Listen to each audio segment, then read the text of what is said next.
이 감염병이 실제로 어떻게 전파되는지 우리가 충분한 정보가 없었던 때에 중국인을 향한 공격이 있다거나 아니면 중국인처럼 보여지는 아시아인에 대한 모욕이나 집단적인 폭력이 발생하는 사태들을 우리가 전 세계 여러 곳곳에서 발견하게 되었습니다. 한국의 경험에서도 다시 한번 생각해 볼 수 있을 것 같아요. 그러니까 우리가 처음 이 코비드-19을 겪게 되었을 때 많은 경우 어떤 사람들은 이걸 왜 코비드-19이라고 부르냐, 우한 폐렴이라고 불러야 한다라고 주장하기도 하였고, 또 지금 당장 이 위기를 벗어나려면 무조건적으로 중국인의 입국을 전면적으로 금지해야 한다라는 주장을 엄청나게 강력하게 하기도 했었죠.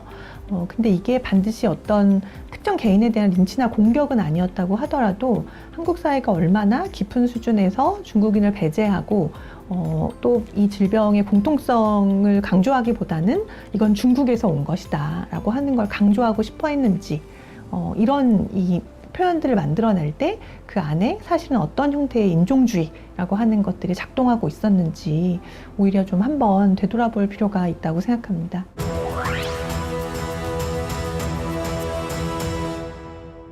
누가 이 사태를 일으킨 거지? 누구를 희생양으로 삼아야 되는 거지? 누구 때문에 이런 일이 일어난 거지? 라고 하는 형식으로 이제 원인을 돌리려고 하는 시도들이 만들어지고 있다고 생각해요. 그러니까 우리가 어떤 병인지 모르고 뭔가 막 일어나고 있어서 불안하기 때문에 어쩔 수 없이 누군가에 관해서 이런 공격심을 표출하는 거야 라고 생각하지만, 사실은 그 불안을 핑계로 마땅히 공격하고 배제할 수 있는 사람이 누구인가를 특정하는 사실 매우 구체적이고 정치적인 과정이라고 할 수 있는 거죠. 이 감염병 위기 앞에서 우리는 누구에게 죄를 물어도 되는 것이냐라고 하는 걸 이제 찾아내는 그런 경험을 하고 있다고 생각합니다.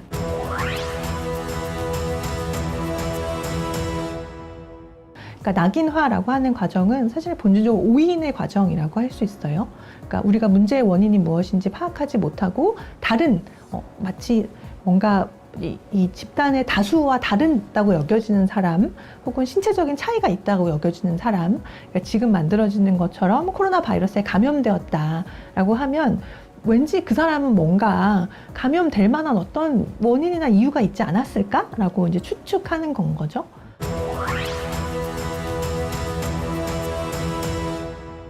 그러니까 낙인화 과정이 무엇보다도 문제가 되는 거는 사실은 지금 이 위기의 원인이 무엇인지를 충분히 이해하지 못하게 한다라는 데 있습니다. 특정 집단에게 그 문제를 덮어 씌우는 행위를 하면 할수록 우리는 사실은 이 문제를 어떻게 해결할 것인가 로부터 더 멀어진다라고 할 수 있습니다. HIV 감염인을 굉장히 낙인화해서 HIV 감염을 근거로 병원에서 진료를 받지 못하는 경우도 있고, 가족으로부터 버림받는 경우도 있고, 직장에서 직장을 얻지 못하는 경우도 있고, 이런 엄청나게 많은 차별들을 사실은 굉장히 당연시한다는 건 거죠. 이러한 낙인화의 과정이 HIV가 얼마나 잘 치료되고 또 심지어 일상생활에서 잘 전파되지도 않는 질병이라고 하는 이 핵심적인 사실들은 오히려 잘 이해하지 못하게 합니다. 결국 특정 질병이 낙인화되면 낙인화될수록 이 질병을 가지고 있는 사람들이 사회 속에서 함께 섞여서 살아갈 가능성은 더 줄어들게 된다. 그래서 자꾸 이거를 특정 집단의 문제로 생각하는 방식, 이게 혐오를 강화하게 되고, 그게 결과적으로는 이 감염병을 효과적으로 예방하고 전파를 차단하는 데 있어서 굉장히 큰 걸림돌이 된다.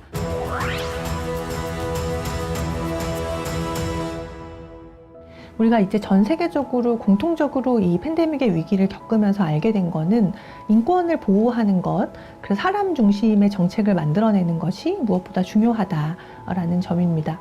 그러니까 우리가 한 사회에서 얼마나 보편적으로 차별금지의 원칙이라고 하는 게 폭넓게 지켜지고 있느냐라고 하는 게 개별의 사람들이 질병에 따른 낙인으로부터 얼마나 자유로울 수 있는가를 결정하는데 굉장히 중요한 영향을 끼친다고 생각합니다.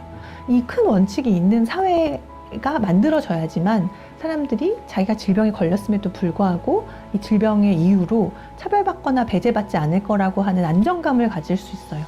그리고 그러한 안정감이 사회연대를 만들어내는 기본적인 기초, 초석이라고 할 수 있습니다.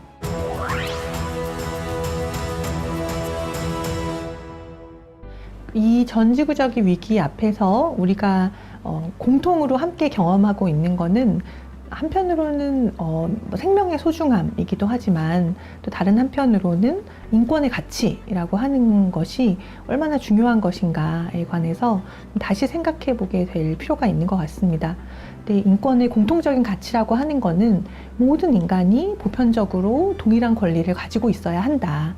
우리는 모두 어떤 상태에 있든 아프든 아니면 가난하든 아니면 어떤 위기 상황에 있든 간에 모든 인간은 다 존엄하고 평등하다라고 하는 가치 야말로 이 위기 속에서 훨씬 더 강조될 필요가 있을 것 같습니다. 또 전 세계 모든 나라들과 함께 이 존엄과 평등에 기반한 형태의 협력을 어떻게 만들어갈 것인가 라고 하는 새로운 과제 앞에 우리 모두 함께 서 있다고 생각합니다.